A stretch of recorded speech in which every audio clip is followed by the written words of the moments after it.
बिस्मिल्लाहिर्रहमानिर्रहीम। नाज़रीन, मैं हूं टिका खान सानी और आप मेरा यूट्यूब चैनल देख रहे हैं। आज मैं बात करूंगा वफाकी काबीना के इजलास की।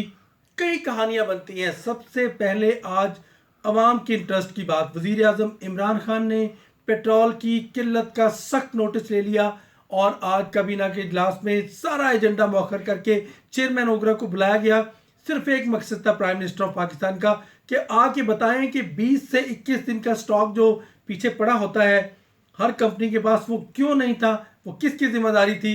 प्राइम मिनिस्टर ने ब्रीफिंग ली और साथ ही चेयरमैन ओगरा ने आके बताया। इसके बाद वज़ीर आज़म इमरान खान ने कम अज़ कम 7 दिन के अंदर अंदर रिपोर्ट मांग ली है कि आइंदा काबीना के इजलास में बताया जाए कि जिम्मेदार कौन है और ये किल्लत क्यों पैदा हुई और साथ ज़ख़ीरा क्यों नहीं रखा गया। साथ ही प्राइम मिनिस्टर ने यह भी कहा कि ज़ख़ीरा हर सूरत में 21 दिन का रखा जाए, इंश्योर किया जाए। इसके साथ साथ प्राइम मिनिस्टर ने एक कमेटी तश्कील दी जिसको छापामार टीम भी कह सकते हैं, जिसमें ओगरा, इसके साथ साथ पेट्रोलियम मसनूआत के लोग, पेट्रोलियम जो डिवीजन के लोग, और इसके साथ साथ इस कमेटी में FIA और ज़िले इंतज़ामिया ये मिलकर छापा मारेंगी और मुख्तलिफ कंपनियों के पास जाके उनका स्टॉक चेक करेंगी और देखेंगी कि कितना पेट्रोल उनके पास पहुंचा और आगे उसकी तरसील किस तरह हुई। प्राइम मिनिस्टर ऑफ पाकिस्तान ने सख्त एक्शन लेने का फैसला किया है।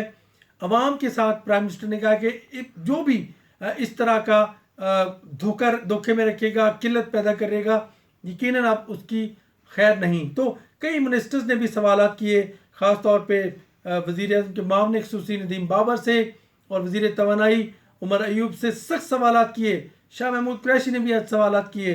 इसके साथ साथ मोहम्मद मियां सोमरू, मुराद सईद और दीगर वज़रा ने सख्त सवाल किए जिसके जवाब उन्होंने दिए। काबीना के इजलास में सरजनश की गई, उनकी प्राइम मिनिस्टर बरहम हुए कि आखिर ये किल्लत क्यों पैदा हुई। और यकीनन ये मामला भी प्राइम मिनिस्टर ने अब यकीनन तहकीकात के लिए एक तो ग्रुप कमेटी बना दी है जो छापे मारेगी और दूसरी तरफ तहकीकात की रिपोर्ट मांग ली है। इसके साथ साथ एक आज का जो बड़ी आइटम थी जिसमें ज़्यादा टाइम लगा वो थी पाकिस्तान स्टील मिल के 9,350 मुलाजमीन का मुस्तकबिल। क्योंकि इक़्तिसादी राब्ता कमेटी ने 3 जून को अपना फैसला दे दिया था कि इनकी मुलाजमत बरकरार नहीं रहेगी। अब काबीना ने आज फैसला देना था, इंडोर्स करना था या नहीं करना था। तो काबीना आज तकसीम हो गई।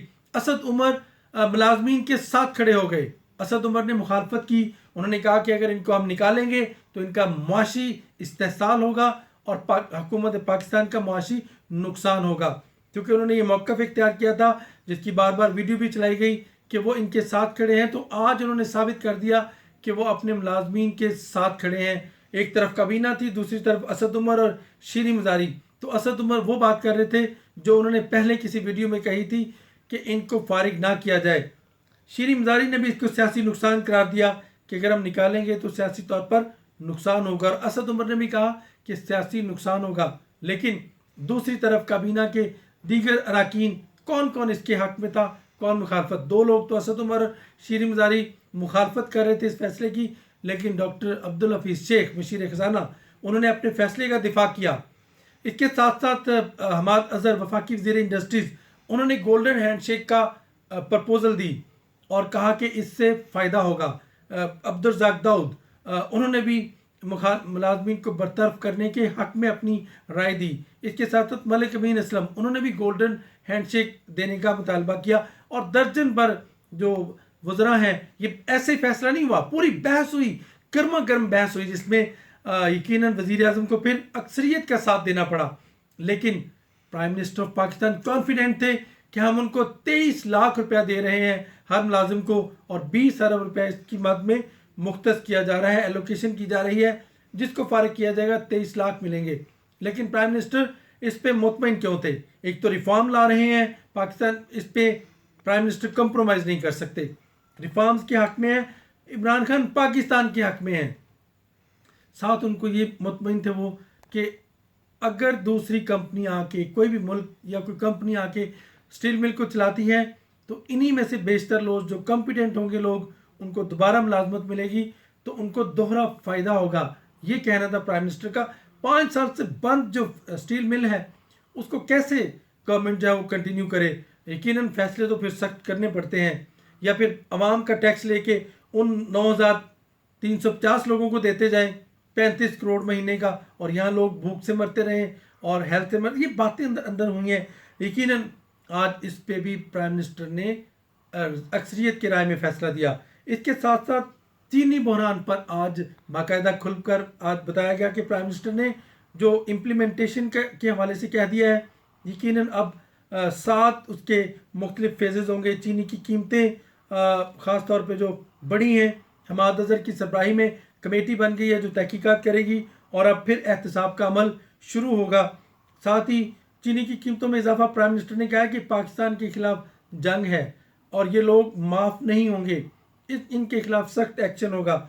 साथ ही जो इंक्वायरी रिपोर्ट थी कमीशन की, उस पर बातचीत की गई है कि इसका पहला हिस्सा जो है सजाओं और रिकवरी का है। 90 दिन के अंदर रिकवरी जो है उसका FBI को 90 दिन के अंदर रिकवरी का कहा गया है। यकीनन नैब इस पर कार्रवाई करेगी, और साथ ही 90 की दिहाई से 1985 से जो है वो कहा गया है कि सब्सिडी की तहकीकात करें। आज बताया गया कि प्राइम मिनिस्टर ने 29 अरब की जो सब्सिडी दी गई थी 5 साल की, उसके लिए प्राइम मिनिस्टर ने हिदायत दे दी हैं और कि उसकी तहकीकात की जाए। इसके साथ साथ ये भी कहा गया है कि जो रिकवरी होगी वो यकीनन जिन लोगों को हक तलफी हुई, गरीब किसान, मेहनत कश, गन्ना उगाने वाला, उनको भी इसमें मिलेगा, और 7 तरह के एक्शन होंगे। यकीनन आज प्राइम मिनिस्टर और काबीना ने इसको भी इंडोर्स कर दिया है। पोल्ट्री की कीमतों का नोटिस लिया प्राइम मिनिस्टर पाकिस्तान ने, और इस हवाले से नेशनल प्राइस मॉनिटरिंग जो कंट्रोल कमेटी है उसको जिम्मेदारियां दी गई हैं। मतरूका वक्फ अमलाक, इसकी 47,000 जायदादें हैं, रिफॉर्म्स लाई जा रही हैं, खामोशी नहीं है हुकूमत, इसमें बहुत ही बेहतर फैसले कर रही है। आज मैं बात करूंगा दुखी दिल के साथ। काबीना के इजलास में तो और भी फैसले हुए। इरसा की जो एक टेलीमेट्री सिस्टम है उसके तहत अब जो उस पर खलल डाल रहे थे, रुकावटें डाल रहे थे, उसके खिलाफ तहकीकात का वज़ीर आज़म ने हुक्म दे दिया है और तहकीकात होंगी। काबीना ने बाकायदा तौर पे एक मैकेनिज़्म तैयार किया है कि जिसके तहत अब टेलीमेट्री सिस्टम जो है इरसा का, उसकी तनसीब में जो रुकावटें हैं उसकी तहकीकात के लिए कमेटी बन चुकी है और तहकीकात अब होंगी। इसके साथ साथ जो मुख्तलिफ इदारों की परफॉर्मेंस, मुख्तलिफ वजारतों की परफॉर्मेंस, डॉक्टर इशरत हुसैन की रिकमेंडेशंस को आज उसकी अप्रूवल दे दी गई है। रिफॉर्म्स के हवाले से कॉन्ट्रैक्ट जो है उसकी परफॉर्मेंस भी देखी गई है। यकीनन अब इस्टेब्लिशमेंट डिवीज़न में भी बहुत बड़ी अब तब्दीली नज़र आएगी। इसके साथ साथ प्राइम मिनिस्टर पाकिस्तान ने 48 से 72 घंटे में सप्लाई पेट्रोल की जो है वो बहाल करने की हिदायत दे दी है, मुकम्मल बहाल करने की। पूरे पाकिस्तान में पेट्रोल दस्तयाब होगा। इसके अलावा मैं जो आज बात कर रहा हूँ दुखी दिल, चूँकि निजी हॉस्पिटल भी इस पर मुलव्वस हैं, उसमें बातचीत की गई है। फैसल वापडा, मुराद सईद ने मामला उठाया कि कोविड-19 के मरीज़ बढ़ रहे हैं, तशवीशनाक सूरत इख्तियार कर रही है ये वबा। लेकिन दूसरी तरफ निजी हॉस्पिटल ने बड़ा मंसूबा बनाया है इसमें माल बनाने का, तो क्यों ना उनका एहतसाब किया जाए। तो प्राइम मिनिस्टर ने कहा है कि कोई भी कानून से बालातर नहीं। अब इस हवाले से जो भी कानून से बाहर निकलेगा, अवाम की जेब पर डाका डालेगा, अवाम से ज़्यादा अगर पैसे लेगा, तो यकीनन ज़िम्मेदार जो होंगे उनके खिलाफ कार्रवाई होगी, वो सख्त होगी। मैं ये भी बता दूं, अब इस पर कोई कॉम्प्रोमाइज़ नहीं है। इसके साथ साथ चूँकि कोविड-19 की बात करना चाहता हूँ, जो दुखी दिल की बात मैंने की है, कोविड-19 की सूरत हाल अब बहुत गंभीर हो चुकी है। अगरचे प्राइम मिनिस्टर ने कहा है कि सूबों को बेड्स देंगे, 1000 बेड इस माह के अंदर अंदर देंगे ऑक्सीजन के हवाले से, लेकिन साथ ही सूरत हाल ये हो गई है कि अब हुकूमत एक्सपेक्ट कर रही है 10,000 मजीद अमवात होंगी जुलाई तक। बहुत ही गंभीर सूरत हाल है। जिस फेज से अमेरिका, बरतानिया, यूरोप निकल चुका है, हम उस पर दाखिल हो रहे हैं। ये साजिश नहीं है कि मास्क, प्लीज़ ये मास्क पहने। ये प्राइम मिनिस्टर ने भी और हर किसी ने मास्क पहन लिए हैं। अब तो शेख रशीद भी उनको भी लाहक हो गया ये मर्ज़। कौन कहता है ये मजाक है? शाहिद खान अब्बासी को हो गया, कौन कहता है ये साजिश है? हम फैला रहे हैं। हॉस्पिटल चौक कर गए हैं। इस्लामाबाद का पिम्स हॉस्पिटल 105 अमले के लोगों को हो गए हैं, बेड्स ख़त्म हो गए, बेड जो एलोकेट किए गए थे बेड तमाम ख़त्म हो गए। पॉलीक्लिनिक में भी यही सूरत हाल है। खुदा के लिए एहतियाती तदाबीर इख्तियार करें। हम अपने बुज़ुर्गों को ये बीमारी घर जाके देते हैं, एहतियाती तदाबीर इख्तियार करें। بہت ضروری ہے۔ ٹکا خان ثانی کو اجازت دیجیے گا، حکومت آگاہی مہم چلا رہی ہے، مزید خبریں لے کے حاضر ہوں گا۔ اللہ حافظ، اور میرا چینل ضرور سبسکرائب کریں، TIKAKHN SANI، آپ کو مزید اپڈیٹ دیتے رہیں گے۔ اللہ حافظ۔